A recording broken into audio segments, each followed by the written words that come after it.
Comunidades Brincantes, uma série compartilhando imaginários e práticas de bem viver através da cultura popular, da tecnologia, da circularidade, do envolvimento e da cooperação.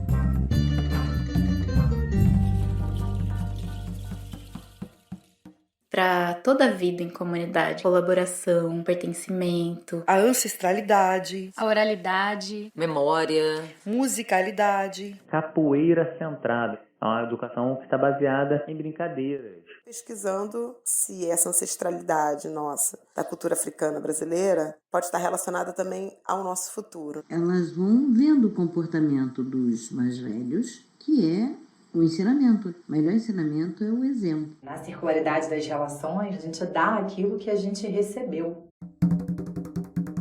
Quando se fala em terreiro, a primeira coisa que nos vem à cabeça é um terreiro de santo, terreiro de umbanda ou de candomblé.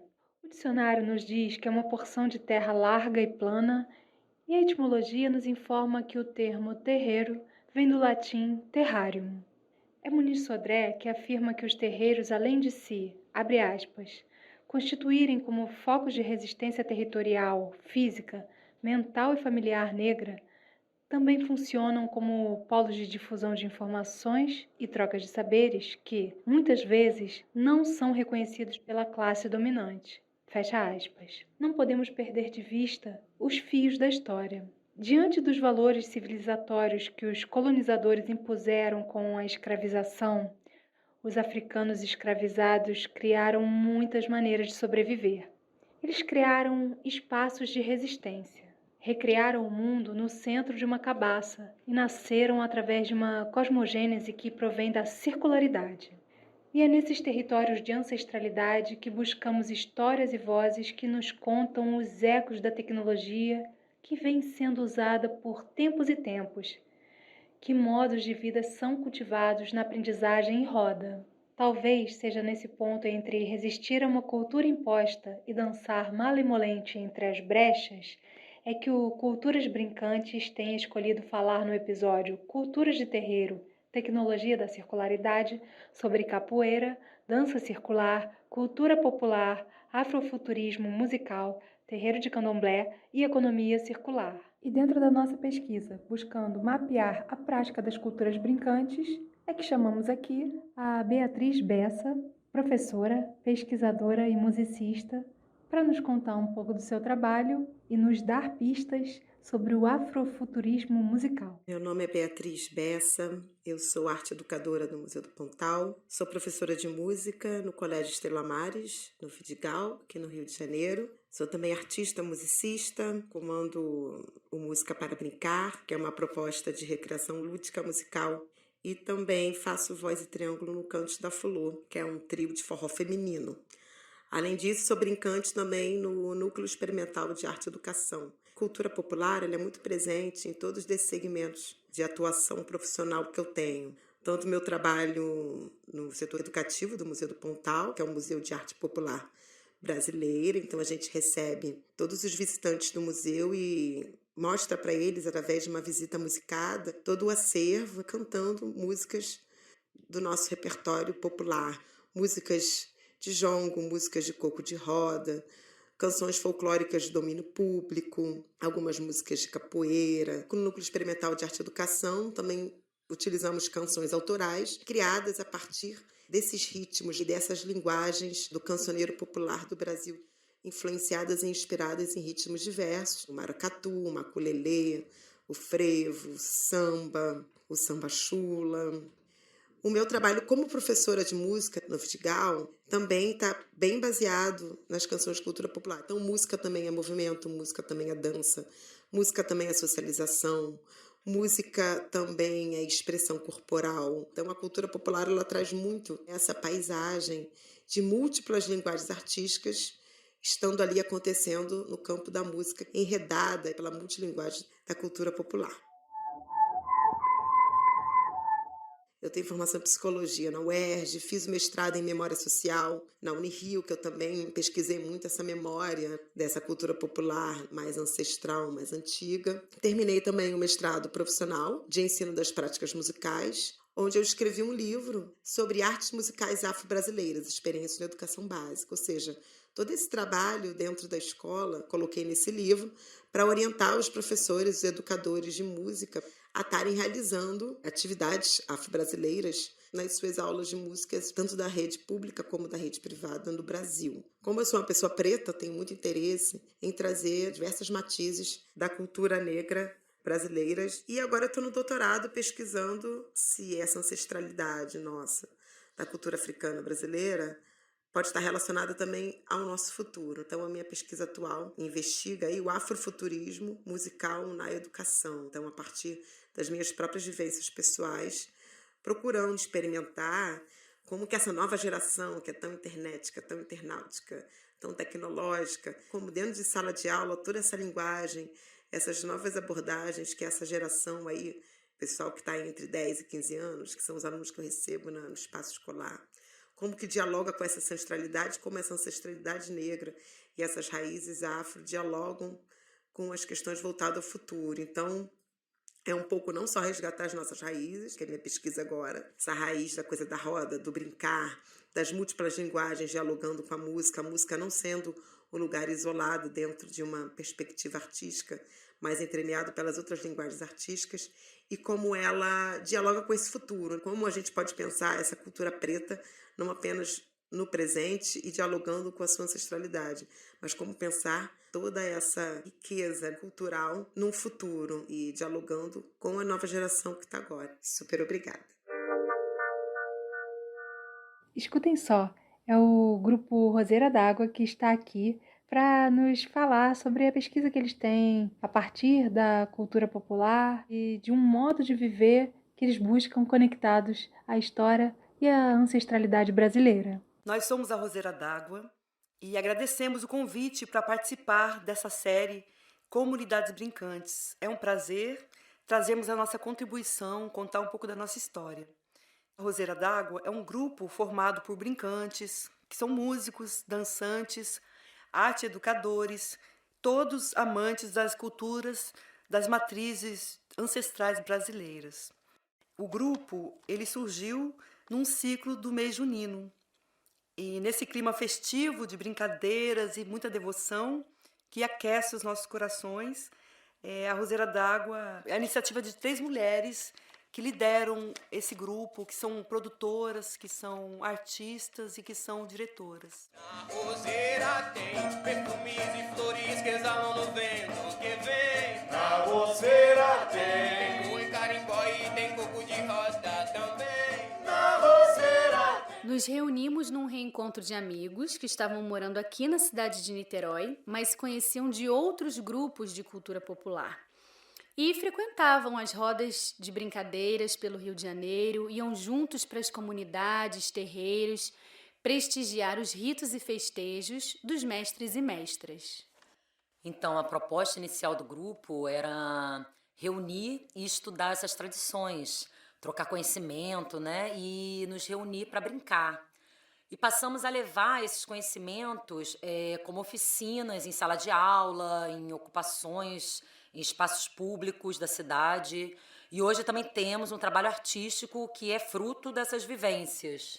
E esse trabalho artístico, a gente procura sempre estar reverenciando e homenageando os mestres e suas tradições que tanto, né, nos ensinam e nos acendem ao brincar em qualquer tempo e em todas as idades. Na roseira tem pureza de orvalho que escorre nas folhas, meu bem. Na roseira tem sementes e ribas que brotam no ar. A tecnologia da circularidade norteia as ações da Roseira, seja o culto dos terreiros que nos inspiram, a ancestralidade, A oralidade, Memória, musicalidade, as danças o brincar. as devoções. e os ritos também. Encanto da bela sereia. Olelê, coco e maracatu. Olalá, tem serida, mate do mar. Atualmente, nosso grupo está completando 6 anos de existência e somos eu, Viviane Brito, as meninas, Carla Giglio e Mariana Baldi. Também tem a Jéssica Lima, Lorena Gomes, Clarice Maciel, os meninos Alade Farias, Rodrigo Rios, Rafael Barros, Manu Galeano e Dudu Garcia. Mas já passou muitos amigos queridos por aqui, na dança, na música, no encanto que é ser brincante. Deixaram com a gente muitas contribuições nessas trocas de conhecimento e levaram também um pouco da roseira d'água. E assim, tudo que a gente aprende vai circulando e se ressignificando também para o movimento não parar. E nós só agradecemos sempre e sempre aos mestres e seus saberes ancestrais.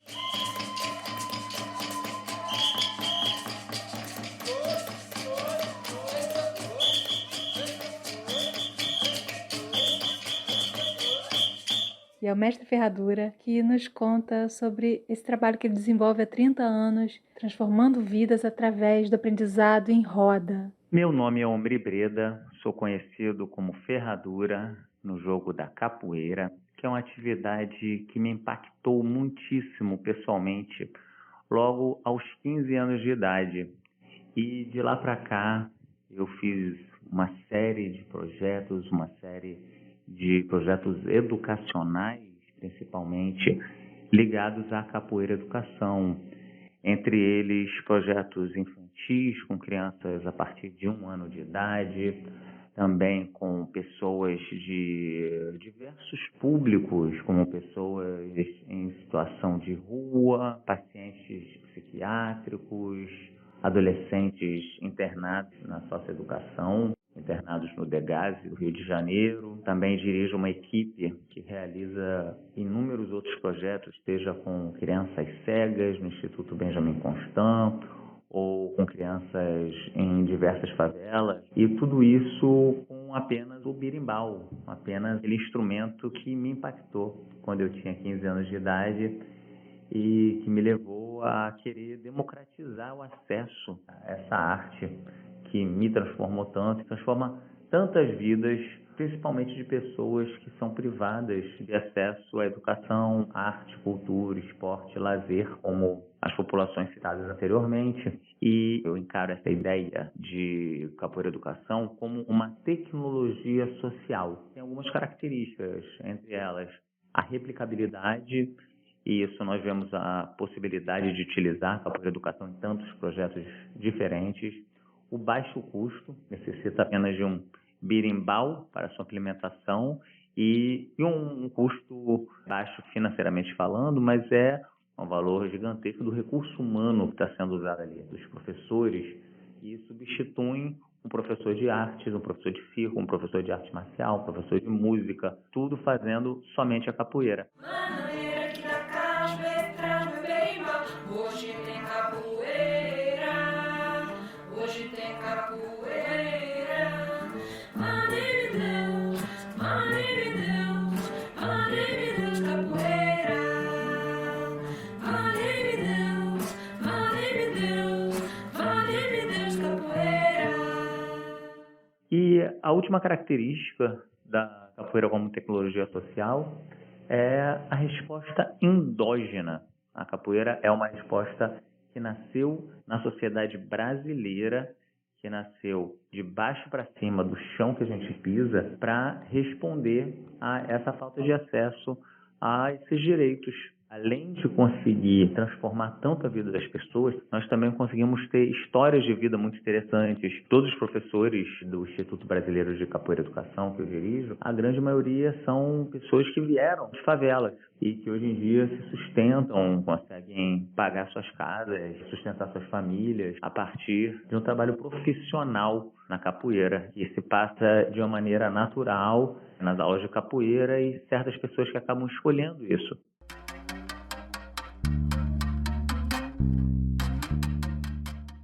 E temos a honra de receber Lucinha Pessoa, professora e mãe de uma casa de candomblé.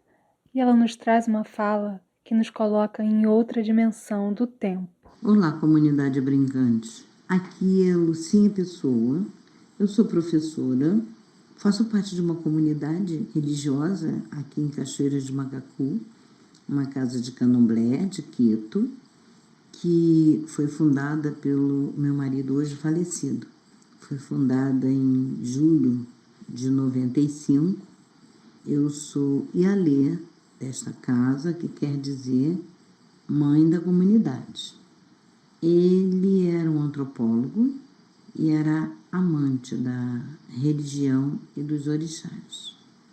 Hoje o Lucas Minervino é que dá continuidade à nossa casa. Jovem, mas nasceu para isso. E é muito responsável e feliz com o que faz. Aqui nós brincamos e aprendemos, principalmente que respeito está acima de qualquer coisa, tanto com os adultos, com as crianças, principalmente. Elas são respeitadas e aprendem a respeitar. Elas vão vivenciando isso desde quando começam a frequentar a casa, vão vendo o comportamento dos mais velhos, que é o ensinamento. O melhor ensinamento é o exemplo. E aí elas vão reproduzindo isso, porque na religião, nas comunidades de casa de candomblé, não tem cartilha, é vivência. Você pode pegar uma criança ensinando um adulto novo que chega na casa, né, como se comporta, que tem que aguardar a sua vez, que não pode sentar na mesma altura, que tem que pedir agô quando vai falar, a obedecer, a respeitar. Aqui na minha casa, por exemplo, elas apresentam a roça, o espaço religioso, a uma visita. É assim que elas vão absorvendo os conhecimentos, elas atuam no preparo do alimento, elas participam de tudo, na manutenção, da organização do espaço. Mas elas brincam também, elas aprendem a cantar. Elas aprendem a cantar cantando e rezar rezando.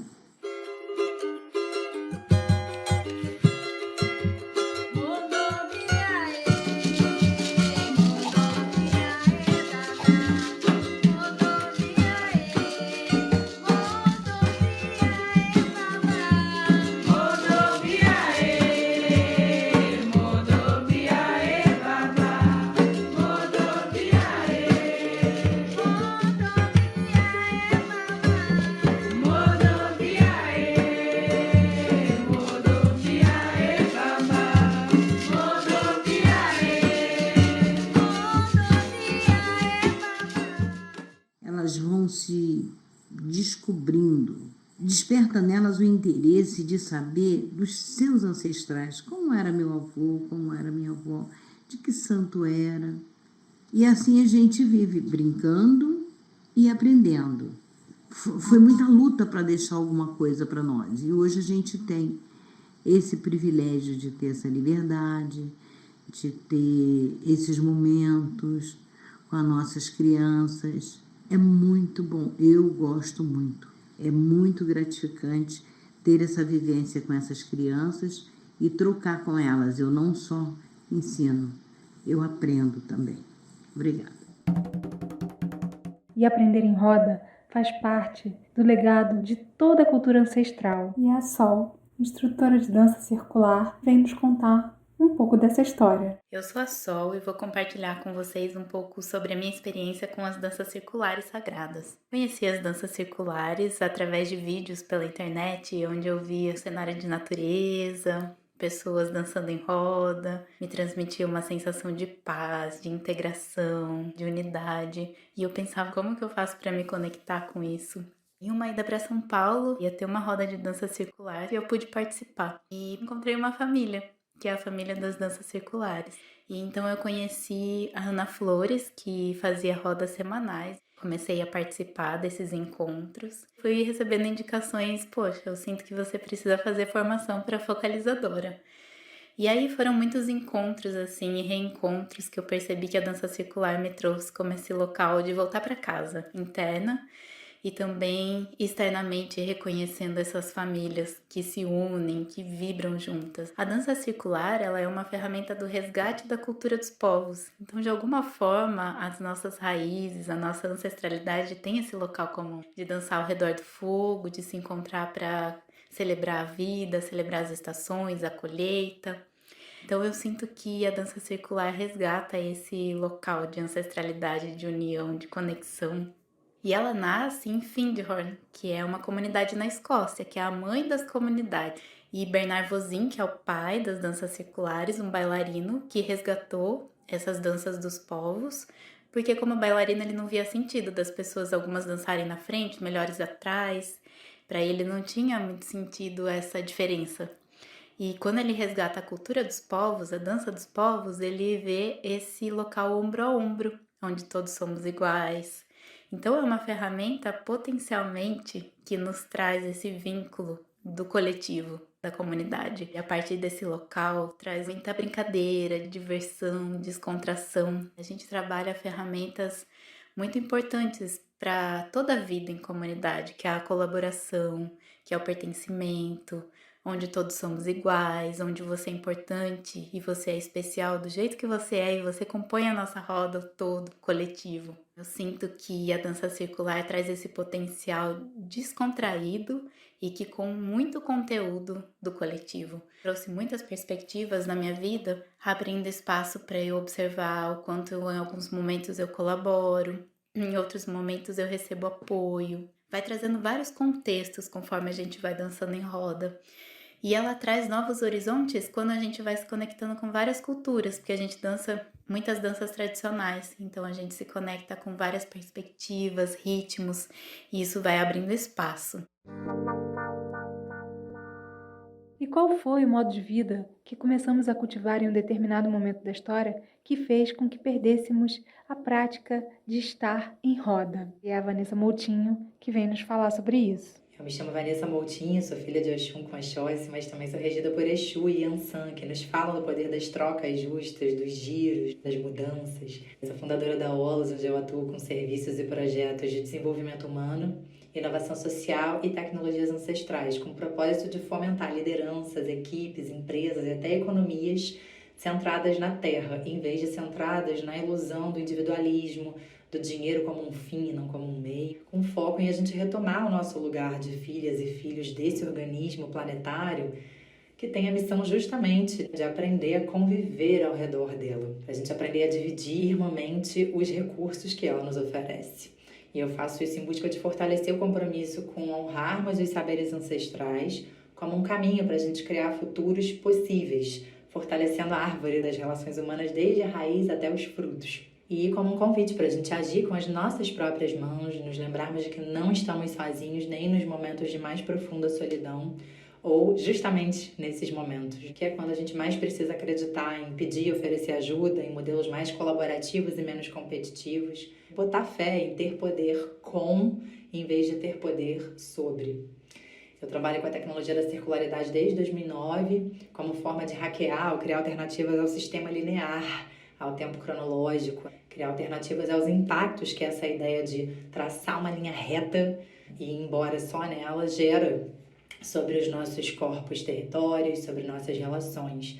Mesmo sobre quem se encontra em lugares de maior conforto, privilégio, um papel de opressor, opressora, que mais perpetua consciente ou inconscientemente os padrões do neoliberalismo, da branquitude, do heteropatriarcado, sofre os ônus também. Na circularidade das relações, a gente dá aquilo que a gente recebeu. É esse trabalho que eu faço enquanto artista, terapeuta, facilitadora de processos de transição, celebrante de ritos de passagem.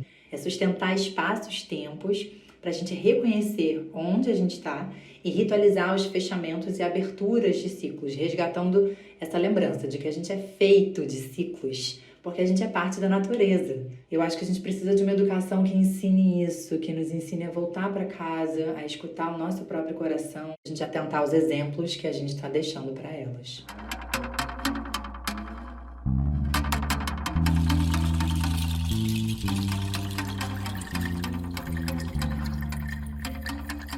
Conta-gotas poético com Diana Graça. rezo do giro. No terreiro, colha a sabedoria da vida, resistência ancestral. É feitio alegre do viver em comunidade. Tem canto, tem ervas, tem dança, tem tambor. O banho de folhas acende a força dos orixás e caboclos. Tem alecrim, manjericão, arruda, guiné. Cada planta trabalha com seu axé. Me curo dos males da colonização, com a tecnologia da diversidade. Me curo dos desalinhos da alma, com a inclusão da circularidade. Salve o rezo do giro da terra. Salve as sementes, oferendas da vida. Comunidades Brincantes é uma série de podcast que faz parte do projeto Tecendo a Cultura do Instituto Casa Comum, realizado com recursos do Fundo Nacional da Cultura, FNC, por meio do termo de fomento 931623-2022, junto ao Ministério da Cultura, Governo Federal, Brasil, União e Reconstrução. Créditos da equipe: Diana Graça, pesquisa, criação e roteiro; Flávia Muniz, locução e gravação do podcast; Rodrigo Sebastian, sonoplastia e edição. Agradecimento especial à deputada Luísa Erundina. Estes episódios estão disponíveis no canal do Instituto Casa Comum no Spotify e demais plataformas de